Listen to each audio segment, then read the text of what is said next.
What's up, everyone? My name is Rodney. Welcome to Shed Skin Ideas, where I discuss game ideas essentially and what I believe that we need to do to make gaming different and make gaming live longer.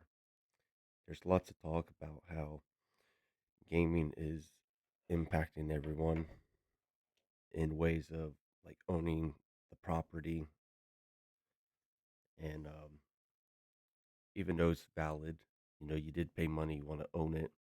I think there's a point when uh, gaming was changing and they just never thought that they would be where they are now in this predicament.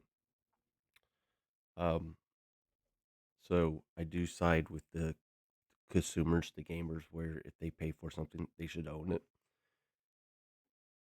But uh, gaming studios need to make offline versions and make not just great games that connect with people worldwide, but need to make games where it's,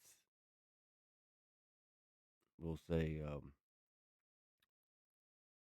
that's not going to hurt them as well. So they need to make a game for offline, but at the same time, servers and the impact that it's having on their environment, trying to find a way to kind of balance that out and not only just resolve the physical uh, property uh, situation, finding resolution for that, but actually trying to innovate and change gaming. So my solution for that is it's about time we need to start uh, fusing game modes together. What it really comes down to, I believe, are game modes. When Battle Royale came out, Battle Royale was obviously huge. People started seeing that it was um, a game mode that a lot of people were preferring and doing. It was exciting. It was new, and then it became the focus, right? So then we started lacking in story mode, and multiplayer just wasn't as great because in more attention was put into modes like Battle Royale. And there's a good amount of players out there that are just like, we want some attention here. It's just not all of us like to play Battle Royale, right? So I made a video not so long ago, and it was about my original uh, third person shooter game idea. And what I was discussing is that the main feature was that it's a battle royale and you have to win in order to advance.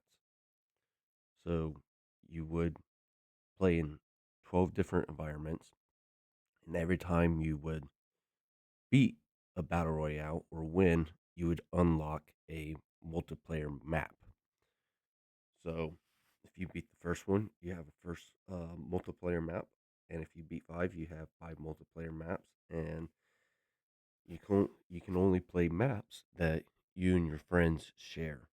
So if your friend hasn't won a single one, then they wouldn't be able to own the the multiplayer map that's unlockable through that accomplishment. This is it has the battle royale concept.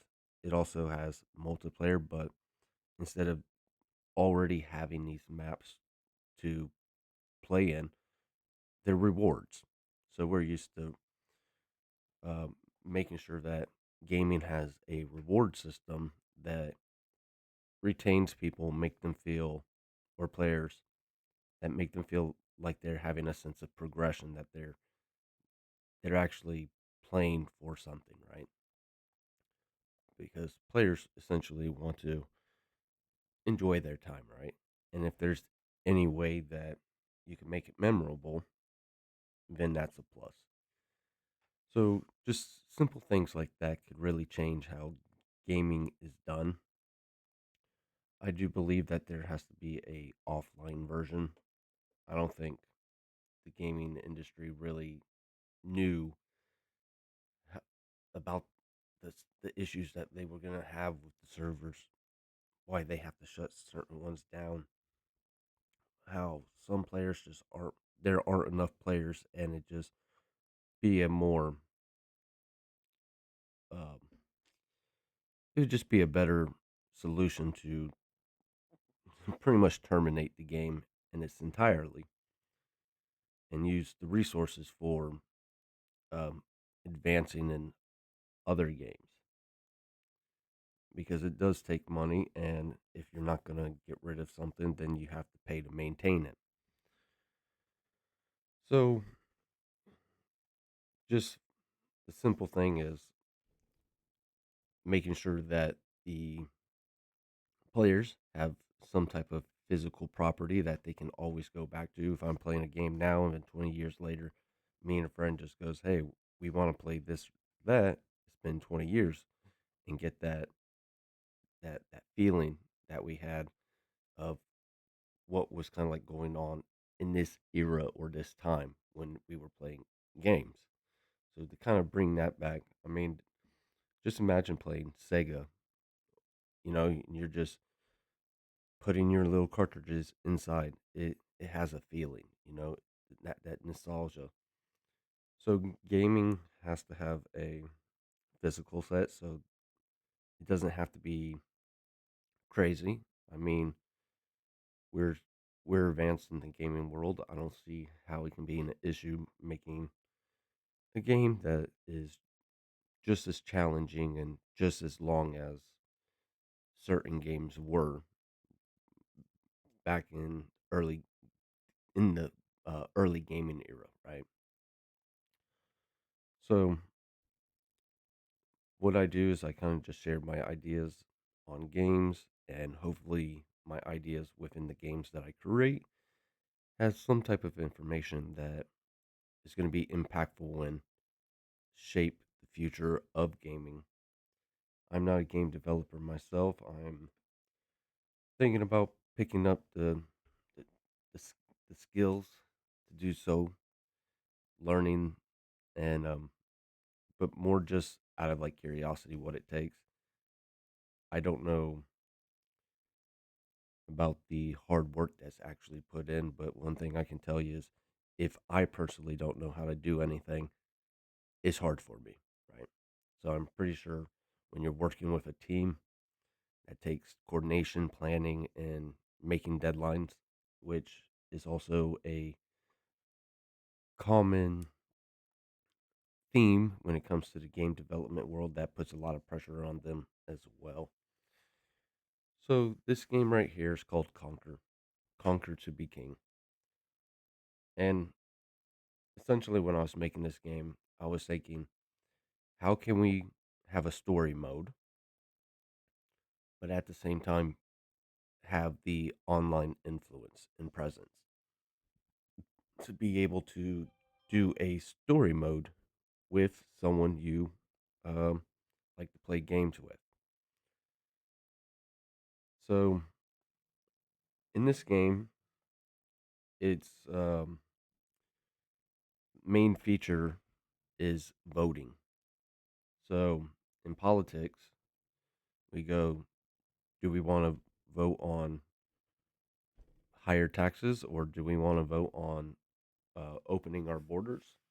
Whatever it may be. This game essentially is that. And when you rank up, we'll just say that your vote is worth more. And the goal is essentially to be the first one to be the royal king. So in this image right here, it's about getting rid of that guy in the middle. And that's what history will be. So out of all the gamers in the world, it's about getting in that spot. And when you get to that spot, it just becomes more open and free roam. so less pressure. Of course, you can have game, uh, a gaming experience that isn't as stressful as trying to be king even before you're presented the opportunity to be the king. You can play any way you like, essentially. You can be a farmer, you can be a fisherman, you can be a hunter, you can be a merchant.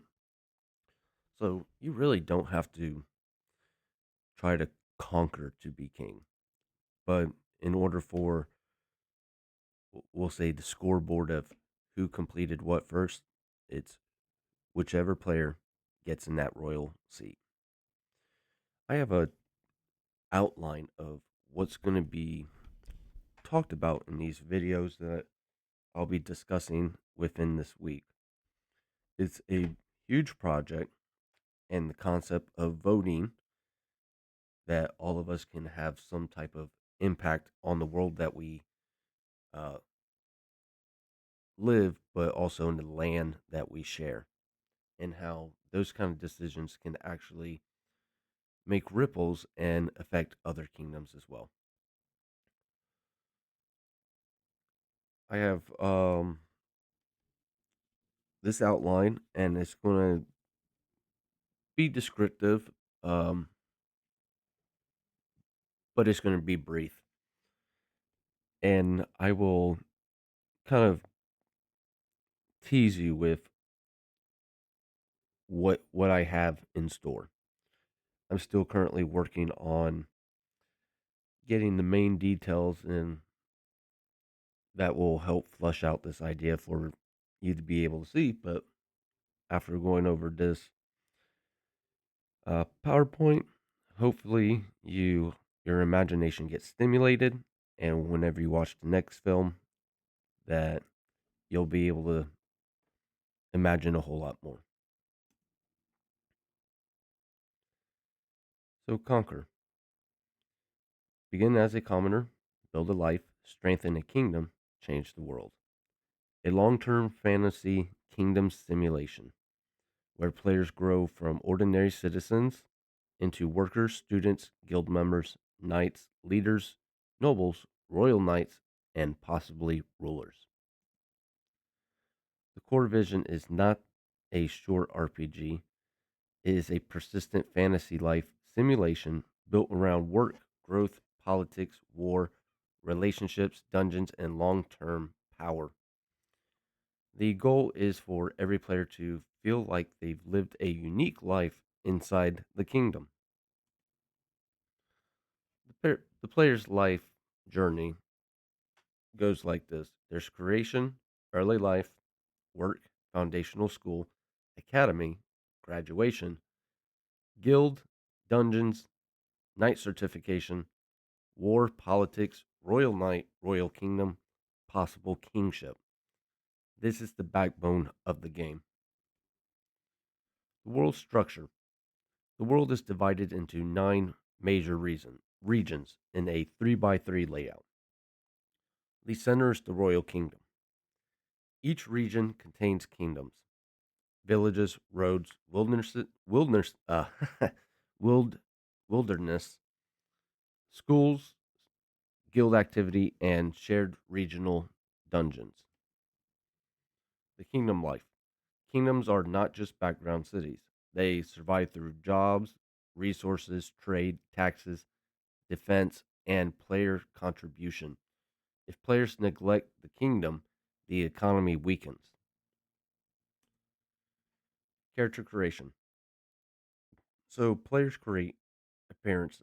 They create their appearance, their starting identity, uh, birth backgrounds, guardian situations, early job strength, and hidden possibility. The character begins ordinary and not already powerful. Guardians. So guardian categories include mom, dad, just mom, just dad, a lady and a gentleman, just lady, just a gentleman, or in the orphan, or as an orphan in an orphanage. This affects early story identity and hidden possibilities. Hidden Royal Bloodline. Some Guardian paths may allow rare hidden royal bloodline potential. The player does not directly choose it. We'll say the Crescent Medallion system gives a mysterious fair hidden selection method. I want you to imagine for a second that there are 12 items in a box, and you're only allowed to have one of those items. You select whichever item that you want to keep.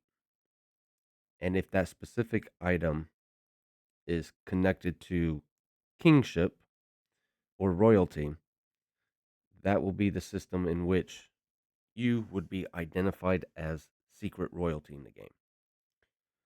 So it's not that every player is secret royalty, which you would get from a typical story mode, is that just this is the main character, this is the lifestyle, the life events, the history of that character, and we all get to experience that. In this, though, is that we're all players with hidden potential, hidden history, and we get to shape that. All of us get to play. We can all start at the same time, but not all of us will be royalty. It just adds a little bit more depth into the the story of Conquer. Starting job aptitude. So players choose one foundational job, a focus for 3 points. They also receive 2 flexible points. The 4 early jobs are agriculture, mining, fishery, and hunting. So when you choose one of the four, we'll say you choose agriculture, you get 3 points for that.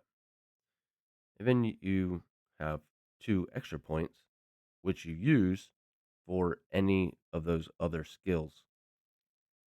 And it doesn't have to be 2 of those remaining points on the other 3. It can also be 1 point on the other, or at least a partial knowledge of, essentially having knowledge of 3 different jobs instead of just 2.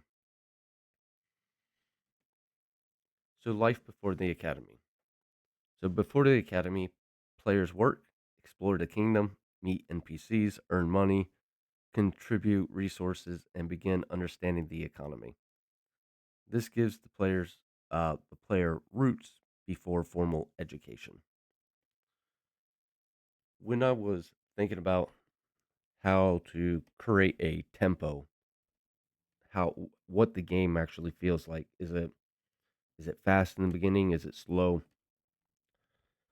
Uh, Essentially, what is the pacing? Because you don't want it to go fast, but you also don't want it to go slow. And when it comes to most story modes are X amount of hours and it just goes by and it's done. But then there are games that just really don't ever end. Think of games like Civilization, right? You just keep on building and it just keeps on going. Or The Sims, it just keeps on going. So I wanted to create a game that has a pacing, a tempo, but also a story mode vibe in which the game would realistically and comfortably be finished in 2 years.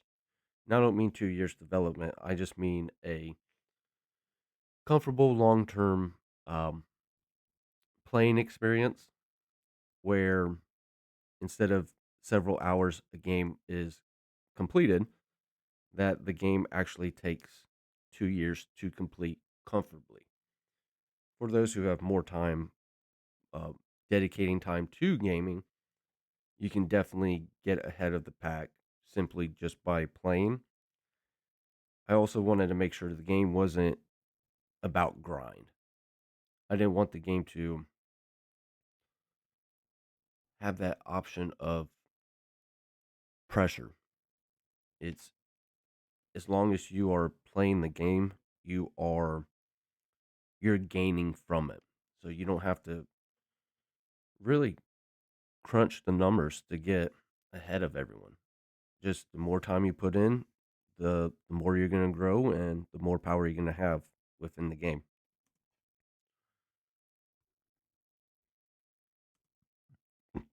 The four foundational jobs: agriculture feeds the kingdom, mining supplies material, fishery supports food and trade, hunting provides meat and useful materials. These jobs keep the kingdom alive. I've also wanted some, I didn't want too many jobs and professions. I wanted to keep it real simple.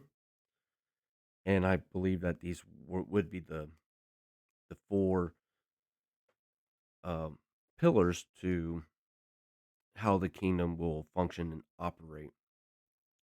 Also, imagining them as a feature in the game, making it not just important to do in the game, but also something that can translate uh, with playability. And there are, if you're familiar, there's farming games and mining's uh, job that's really important, getting the resources right. Fishing is something that people enjoy doing in real life as well, and putting fishing in the game is sometimes just as therapeutic to some. And hunting's important as well, and that's easily translatable to a feature. So, agriculture follows a cycle. You prepare the soil, plow, plant, wait, maintain, and harvest, repeat. We have skills such as Green Thumb that improve the growth speed and predictability. Farming creates downtime, encouraging players to do uh, other activities while crops grow. So you're not just s- sticking around, just farming, getting stuff. It actually takes time to harvest, which then you all you do is you're responsible your responsibility, which is you do your farm work. After you do the farm work, you do whatever you want afterwards. You can either help other jobs that could use your help, or you can go explore. Hunting. Hunting involves tracking animals, defeating them, carrying materials, and meeting food quotas. Players cannot simply kill everything forever because wildlife must remain sustainable. Hunting stats also help outside of hunting. As you can imagine, if you are chasing your prey, that you'll be able to have the stamina to run in the environment even if you're not hunting. Fishing. Fishing is slower and more patient. Players search for a good fishing spot. They use bait, improve catch quality, and decide which fish are worth keeping or releasing back into the water to make sure that there are more fish in the future. We have skills such as meditation, which can help locate stronger fishing areas. Mining provides ore, stones, gems, and trade resources. It supports blacksmithing, crafting, war preparation, equipment production, and economic strength. Mining mining heavy kingdoms may become powerful trading partners. Work is not a side content. Work matters because resources matter. War damages resources, trade requires resources, equipment require materials, food shortages affect the kingdom. Ordinary jobs remain important even after players become strong. So I'm gonna leave it. You know what? I'll go over this slide right here. The first magic stone. So imagine a player may discover a rare magic stone during an ordinary uh, work day, and an NPC reacts and explains that that stone is extremely rare. The player can use it or keep it and sell it for some money.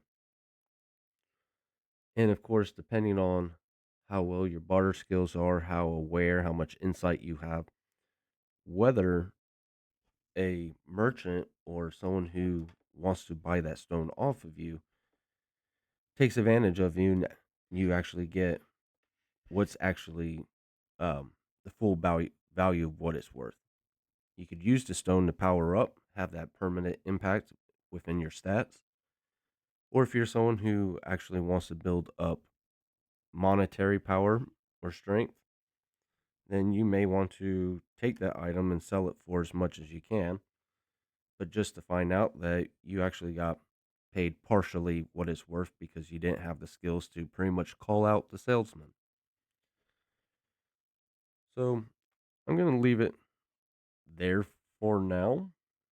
I there's so much that we can talk about. Um, Hopefully, this creates just a little imagination, and when you watch the next video, you can tell me if this is kind of like how you imagine the game. I don't want anyone thinking that this is a typical um, simulation game, as if you have to uh, do like task all the time. It, it's actually um, the idea is to have tasks that matter, that affect everyone who live in the kingdoms. As I'm as I mentioned, the world itself is on a 3 by 3 grid, and in the fifth grid, the central uh, zone, that's the royal zone, the royal kingdom. So in all the other regions, there's actually 4 kingdoms within the grid. So a single grid is a certain region, and there's 4 kingdoms, and you get to decide where you want to reside in. So even though you're from one kingdom that might be located by the water, fishing would be extremely beneficial, right? But if everyone was a fisherman and no one was doing the agricultural work or hunting or mining, then the kingdom would hurt because they need um, those those things as well. And say if someone else is in a different region, say they're good at mining, but they don't really have a lot of fishing areas, or too many people have the fisherman skill, but aren't making a difference in the environment that's actually more suitable for them or the land, at least. When you think about what things are suitable, you're not thinking about the things that are most suitable for you, but as a whole, a kingdom. All right. So, this is my little introduction to my concept game idea called Conquer. All right. Thank you for tuning in, and tune in tomorrow to find out a little bit more. Have a great day. Take care.